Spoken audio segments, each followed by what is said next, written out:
Hello everyone, welcome back to our channel ask Abhinav. So guys, నన్ను చాలామంది పర్సనల్గా కానీ ఇన్స్టాగ్రామ్లో కానీ ఆర్ ఎల్స్ కామెంట్ సెక్షన్లో కానీ చాలామంది అడిగిన డౌట్ ఏంటి అంటే ఏపీ ఈసెట్ 2024 సంబంధించిన కౌన్సిలింగ్ ఏదైతే ఉందో ఇందులో మెయిన్ ఫేజ్ ఏదైతే ఉందో సర్టిఫికేట్ వెరిఫికేషన్లో ఇందులో ఇన్కమ్ అండ్ క్యాస్ట్ సర్టిఫికేట్ ఏదైతే ఉందో ఆ యొక్క వ్యాలిడిటీ అనేది ఎంత ఉండాలి, అండ్ అలాగే ఈడబ్ల్యూ సర్టిఫికేట్ ఏదైతే ఉందో దాని యొక్క వ్యాలిడిటీ ఎన్ని రోజులు ఏంటి అని చెప్పమన్నారు. అండ్ ఇంకోటి ఏంటి అంటే ఈసెట్ అప్లికేషన్ టైంలో మనకి ఏదైతే అడ్మిషన్ ఈసెట్ సంబంధించిన అవుతుంటుందో అప్పుడు మనం సర్టిఫికేట్స్ అనేవి ఇచ్చుంటాం కాబట్టి, సో అప్పటికి ఇప్పటికి మీకు నియర్లీ 3 months అవుతుంది కాబట్టి సర్టిఫికేట్ వెరిఫికేషన్కి అడ్మిషన్కి.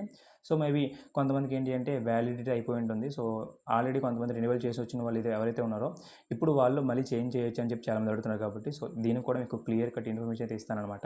సో ఈ వీడియో ఎండింగ్ వరకు చూడండి. లైక్ ఇంకా ఫ్రెండ్స్ ఎవరైనా ఉంటే వాళ్ళు కూడా చేయడానికి అయితే ట్రై చేయండి.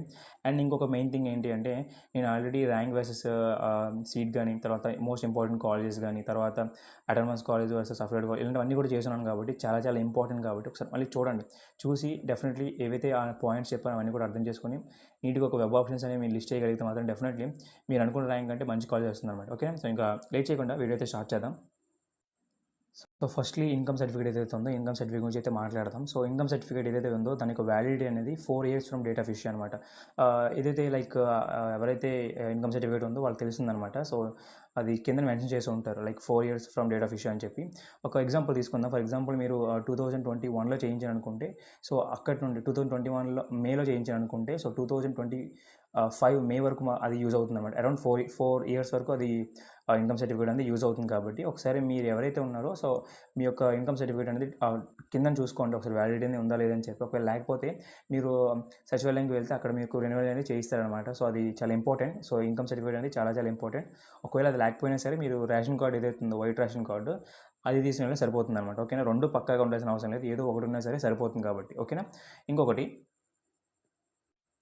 కమింగ్ టు క్యాస్ట్ సర్టిఫికేట్ ఏదైతే ఉందో క్యాస్ట్ సర్టిఫికేట్ అంటే ఫర్ ఎగ్జాంపుల్ ఓసీ వాళ్ళు ఎవరైతే ఉన్నారో ఓసీ వాళ్ళకంటూ క్యాస్ట్ సర్టిఫికేట్ ఏమి ఉండదన్నమాట. సో ఓన్లీ వాళ్ళకి community nativity date of birth certificate అనేది ఒకటి ఉంటుంది. సో అది వాళ్ళకి క్యాస్ట్ కింద కన్సిడర్ చేస్తారనమాట. సో ఎవరైతే ఫర్ ఎగ్జాంపుల్ ఇప్పుడు మీరు ఓసీ స్టూడెంట్స్ ఎవరైతే ఉన్నారో వాళ్ళు క్యాస్ట్ సర్టిఫికేట్ అనేది తీసుకుని వెళ్ళినా సరే ఎలాంటి యూజ్ అనేది ఉండదు. And like community nativity date of certificate ఒకవేళ మీరు కౌన్సిలింగ్ టైంలో సర్టిఫికేట్ వెరిఫికేషన్లో పెట్టినా సరే ఎలాంటి యూజ్ ఉండదన్నమాట. సో వాళ్ళు ఏం చేయాలంటే ఈడబ్ల్యూఎస్ ఏదైతే ఉందో ఈడబ్ల్యూఎస్ అనేది ఇక్కడ మీకు చేయించుకుంటే రిజర్వేషన్ అనేది యాడ్ అవుతుంది కాబట్టి అది కూడా ఈడబ్ల్యూఎస్ అనేది ఎలా చేయించుకోవాలి ఏంటి అని కూడా క్లియర్గా చెప్తాను చూడండి. సో చాలా క్లియర్గా చెప్తాను, వినడానికి అయితే ట్రై చేయండి. ఏదైతే ఫైనాన్షియల్ ఇయర్ ఏదైతే ఉందో లైక్ మీకు అందరికీ తెలిసే ఉంటుంది ఫైనాన్షియల్ ఇయర్ అని చెప్పి. ఇప్పుడు ఏదైతే ఈడబ్ల్యూ సర్టిఫికేట్ ఉందో ఈడబ్ల్యూ సర్టిఫికేట్ అనేది వ్యాలిడిటీ అనేది ఏ టైం నుండి ఏ టైం వరకు ఉండాలని చెప్పి క్లియర్గా చెప్తాను చూడండి.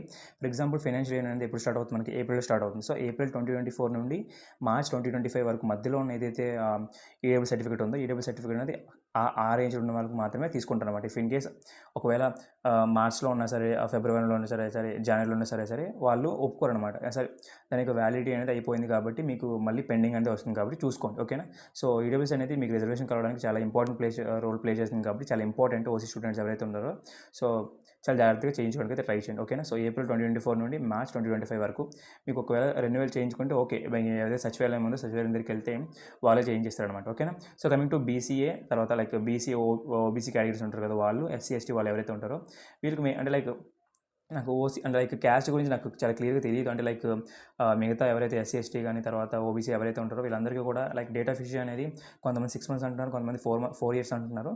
బట్ నాకు చాలా క్లియర్గా తెలియదు. బట్ డెఫినెట్లీ నేను ఆ విషయం గురించి తెలుసుకొని మీకు ఒక పర్టికులర్ ఇన్ఫర్మేషన్ అనేది షేర్ చేస్తాను అనమాట. ఓకేనా, కమింగ్ టు అది సో ఈడబ్ల్యూ సర్టిఫికేట్ గురించి, ఇన్కమ్ సర్టిఫికేట్ గురించి, క్యాస్ట్ సర్టిఫికేట్ గురించి. సో కమింగ్ టు ఏదైతే ఉందో ఈచర్ అప్లికేషన్లో వ్యాలిడిటీ అయిపోయిన సర్టిఫికేట్స్ని ఎలా చేంజ్ చేయాలని చెప్పి.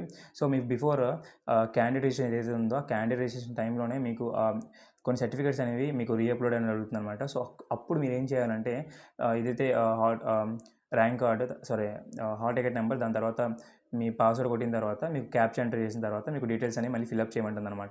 దేనికి కౌన్సిలింగ్ టైంలో మళ్ళీ మీకు రిజిస్ట్రేషన్ అవ్వమంటుంది అనమాట. సో ఆ టైంలో మీరు ఏం చేయాలంటే కౌన్సిలింగ్ మనకి ఆన్లైన్లో కాబట్టి మీరు ఏవైనా సర్టిఫికేట్స్ అనేవి మళ్ళీ ఒకవేళ వ్యాలిడ్ అయిపోయిన సర్టిఫికేట్స్ ఏవైతే ఉన్నాయో అవి మనం ఇప్పుడు తెచ్చుకుంటాం కదా, ఆల్రెడీ ఇప్పుడు ఎవరైతే వ్యాలిడ్ అయిపోయిన సర్టిఫికేట్స్ ఇప్పుడు మళ్ళీ తెచ్చుకుంటాం కదా కొన్ని, అవి మనం ఏం చేయాలంటే మళ్ళీ రీఅప్లోడ్ చేయాలన్నమాట. ఫర్ ఎగ్జాంపుల్ నాది ఏదైతే క్యాస్ట్ సర్టిఫికేట్ ఉందో ఆ క్యాస్ట్ సర్టిఫికేట్ అనేది నేను నా ఎగ్జామ్ కంటే ముందు మనం రిజిస్ట్రేషన్ చేసి ఉంటాం కదా, అప్పుడు 3 మంత్స్ అలా ఉందన్నమాట. సో అప్పటికిప్పటికి 3 మంత్స్ అయిపోయింది కాబట్టి నేను మళ్ళీ రెన్యువల్ చేయించాను. సో నాకు ఇప్పుడు కొత్తది వచ్చింది. ఆ కొత్తది ఏం చేశాను, ఇప్పుడు అప్లోడ్ సర్టిఫికేట్స్ టైంలో కొత్తది అప్లోడ్ చేయడం వల్ల నాకు ఎలాంటి ప్రాబ్లం లేకుండా సర్టిఫికేట్ వెరిఫికేషన్లో కూడా పెండింగ్ అనేది ఏం లేకుండా క్లియర్గా ఫీజు రింబర్స్మెంట్ కూడా నీట్గా వస్తుందన్నమాట. సో ఇది ప్రాసెస్. ఓకేనా. సో ఇన్కమ్ గురించి చెప్పాను, క్యాష్ గురించి చెప్పాను, అండ్ ఈడబ్ల్యూఎస్ గురించి చెప్పాను, అండ్ ఈసెట్ అప్లికేషన్ టైంలో మనం ఏదైతే వ్యాలిడేట్ చేస్తామో సో ఏమైనా అలాంటి సర్టిఫికేట్స్ ఏమైనా ఉంటే మళ్ళీ యాడ్ చేసుకోవచ్చు అని చెప్తే ఇది కూడా చెప్పాను అనమాట చాలా క్లియర్గా. సో నేను మళ్ళీ చెప్తున్నా, ఇన్కమ్ అనేది 4 years అనమాట. So from date of issue.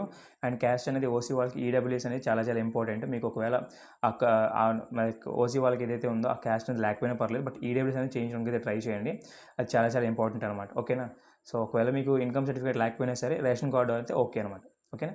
So ఇది నేను చెప్పాలనుకున్న ఇన్ఫర్మేషన్ పాస్ చేసి అనుకుంటున్నాను. సో ఇఫ్ ఇన్ కేస్ ఏమైనా మిస్ చేసి ఉంటే డెఫినెట్లీ కింద కామెంట్లో మెన్షన్ చేయండి. డెఫినెట్లీ అవి కూడా చేయడానికి అయితే ట్రై చేస్తాను. Okay. So thank you very much.